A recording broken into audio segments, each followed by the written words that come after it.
Right now, though, we turn to our top story for you. Defendant Karen Reed's defense case continues this morning.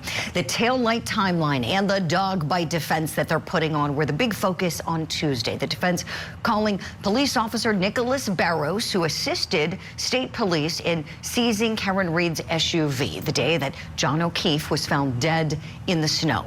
Reed's car was at her parents' house when police went to grab it up. They had a warrant for that car. Now, Barros testified that when he arrived to get the vehicle, the taillight was cracked and missing what he estimated to be, you see his hands there, a dollar-sized length fragment piece. Is this the condition of the right rear taillight when you showed up at the Reed household at around 3:15 in the afternoon on January 29th, 2022? Absolutely not. What's different about this photo, sir? That taillight is completely smashed out. This area was intact. This is what I saw was missing here.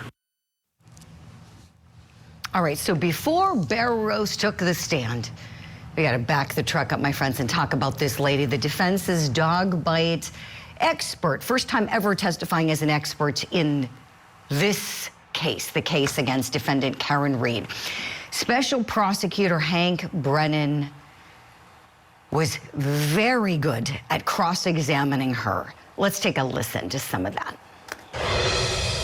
Is there anything about your methodology, something that stands out about these wounds, that you can say to a reasonable degree of medical certainty that these are consistent with a dog either biting or scratching? These wounds all by themselves, not to a medical degree of certainty, no.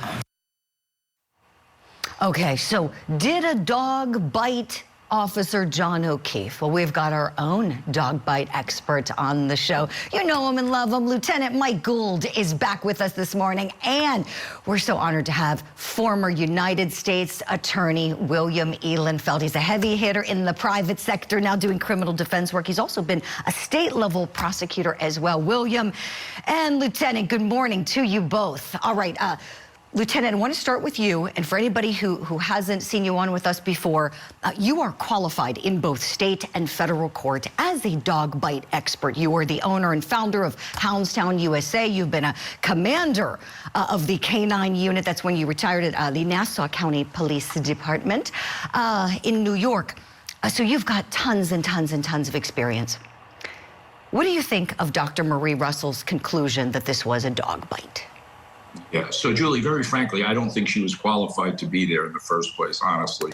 You know, when I testify in court, I have to go through a Daubert hearing, and they, you know, the attorneys want to really beat me up and make me look like an imbecile, which usually isn't that difficult. But Dr. Russell has very little experience in observing dog bites. Working in an ER or being a pathologist, these are superficial scratches. So normally an ER physician wouldn't even see these types of injuries. She vacillated back and forth. She said it was a scratch. It could be a scratch. It could be a dog bite. It's not. It's not a dog bite in my estimation or in my theory to begin with. Mm-hmm. And you know, and you've always said that, Lieutenant, not a dog bite. And here we have this woman who came in as an expert for the first time in her life with this case.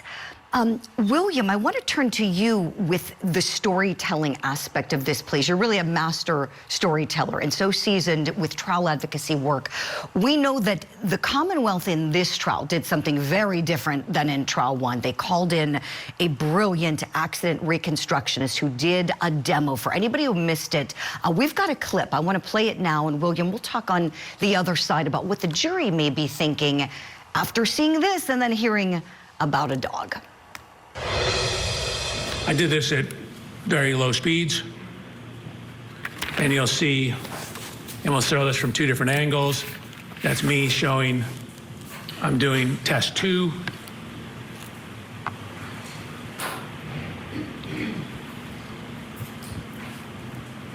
This is from a camera that we have pointing down at it.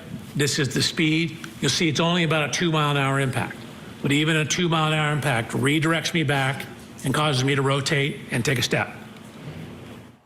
All right, so this is what the jury saw first. Then in comes the dog bite experts. William, What do you think the jury is thinking when suddenly they're hearing about a dog? I think the jury is thinking this isn't possible. This isn't a plausible theory. And I think that the defense might regret having gone down this path, but they're kind of stuck with it now. And it's just not, based upon what you just showed, Julie, and everything else that we've heard in this trial, it's just not plausible to believe that those injuries on Officer O'Keefe were caused by a dog. And I think the state's or the Commonwealth's gonna bring an expert in rebuttal that's really gonna hammer that point home. But it's just not a believable theory. Right, and I'm so glad you brought that up, William, about rebuttal. Mike Gould, for anybody wondering, are you being called? Just want to clear that up for anybody who No, might I'm think not. that- I'm not involved. I haven't been retained in this case, thankfully. But no, I'm not. Right. Well, and thank you for that. And with Dr. Marie Russell, such a nice lady she seems like. I bet she was a lovely doctor. She seems like she's got a sweet bedside manner. But in terms of qualifications, Lieutenant, as you were watching her yesterday and the way she testified, what makes you think that she was really out of her realm of expertise on this one? Right. Certainly out of her lane. First of all, she started opining on psychological factors of the defendant. She started opining on reconstruction. She just doesn't have the experience to do this. She may have been well-intentioned, thought she was going to give an opinion, but her opinion is not founded in fact. She literally doesn't understand these wounds. She had a very difficult time articulating things. She went back and forth. This is possible. My opinion is very straightforward. Those scratches on the arm of Mr. O'Keefe were not caused by a dog. It was, in my opinion, a scavenger animal. If you believe my theory, just those exterior, those scratches on the left and right side, if you believe that that's not from a dog, which it's not, it's from a scavenger, a possum, I believe, then that's it. The other parts are irrelevant. The nibbles in the middle, they are bites. There's certainly an animal bite, in my opinion. But it's not from a dog attack. To think that you would have to lay down, we have a reflex, a pain reflex, so your arm wouldn't lay there while a dog is biting at you under any circumstance, any animal for that matter. So it has to be post-mortem, in my opinion. Got you. And for anybody who is just joining and hasn't ever seen, we've talked so much, Lieutenant. I feel like I could recite your opinion myself.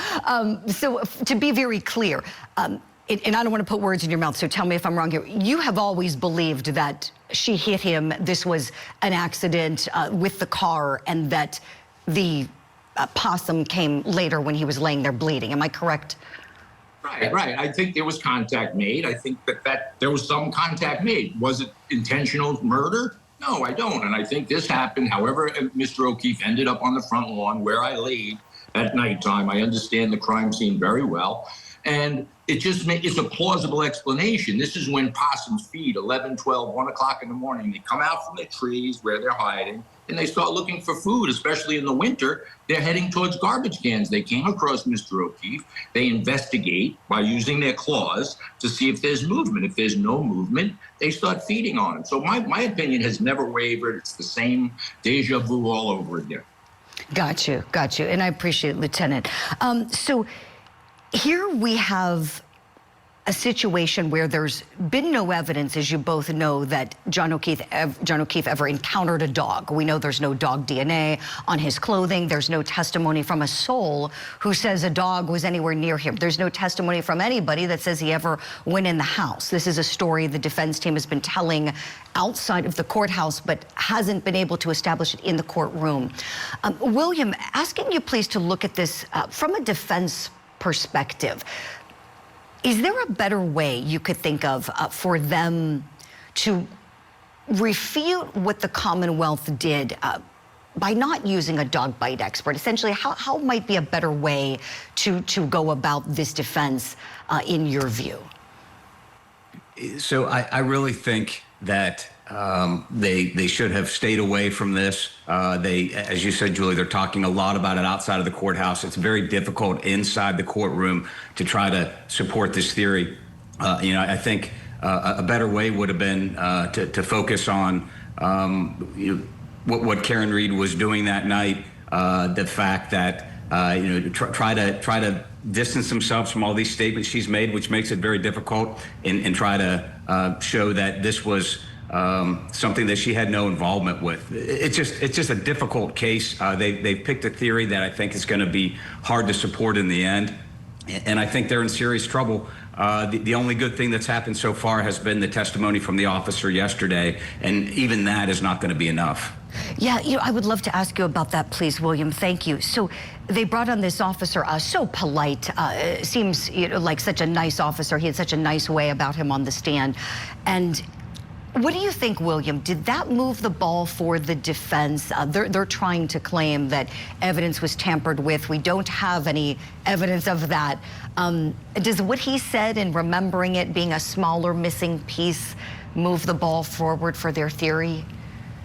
It did for a moment, but then when Hank Brennan got up on cross, he moved the ball back towards the Commonwealth. He did a masterful job of attacking his credibility, the fact that he has given inconsistent statements, and the fact that he might be seeking attention by testifying in this case in the manner that he did. So in the end, I don't think it's going to make a difference for the Reed defense. I appreciate that, William. Yeah, I thought Hank Brennan was incredible looking back at those video clips and pausing it. And I mean, thank goodness we have that. I keep thinking about where would we be if we didn't have the tape time-stamped and all that, and then you would have to rely totally on this officer's memory.